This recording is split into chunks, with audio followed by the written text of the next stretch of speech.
I've been flying FlightOne Falco X for some time now, ever since close to the beginning.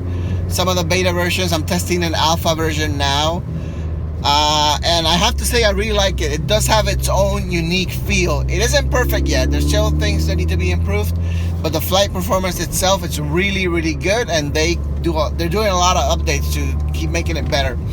I'm having a little bit of a problem on my setup right now where there's this very small desync that happens on the really hard cornering, and it's not enough to throw the quad off and in like a death roll spin. Just kind of drops the corner a little bit. So still trying to figure out what it is, but I'm pretty sure that my PIDs are still too high, and it's causing a problem where deflutter is overpowering the PID controller, and it's throwing a small desync that it recovers from real quick.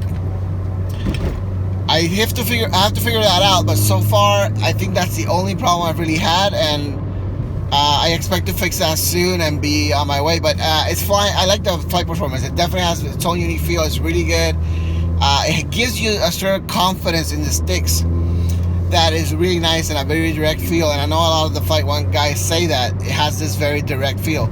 I built a Hyperlow RS Plus 5S quad with T-Motor 2150 kV, the F42s, and that's what I started flying first with the iFlight Success 50 amp Slick ESCs, which there's a link to those here. And that was the first one. I was so happy with it that I decided to build another one, but I wanted to try even smaller ESC, and I got the SpeedX LS40, which is brand new, and that one is also here. It's not a full review, but it is a bit of an intro. I had a problem with those in where I couldn't easily flash them. They're so new, and I actually had to flash the FlightOne board with Betaflight 4.0 and then use the latest BL Heli 32 suite release, and I was able to connect to them and flash them or update them and set them up, you know. But the reason for this video, I want to show you an actual flight with one of these quads. This would be the one with the Slick 50s, which is the original one I built, and it's one take, no edits, nothing. It's just a fun flight. I think there's even a spot that I hit the ground or whatever. I just want to keep it real, but it does show some of the performance. It shows that it flies really well, and it was one of the flights from this weekend that I really enjoyed, so I'm putting it up for you guys to see. So I hope you enjoy it. I hope you see the performance that can be achieved with Falco X. I am not sponsored by FlightOne. I actually fly a lot of KISS stuff that I like. I fly Betaflight for a lot of other things, and for long range. FlightOne I normally use for racing. So this is just an honest opinion, you know. I really like it. It's not perfect, like I said. It has its things, but it has its own feel and value to it compared to the other two major firmwares. So go ahead and watch that. In the meantime, click like to this video, please. It really helps the channel. Subscribe if you haven't subscribed yet, and share this with anybody that you might think might be interested in FlightOne Falco X, and I'll see you in the next video. Later.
There's no denying what we want.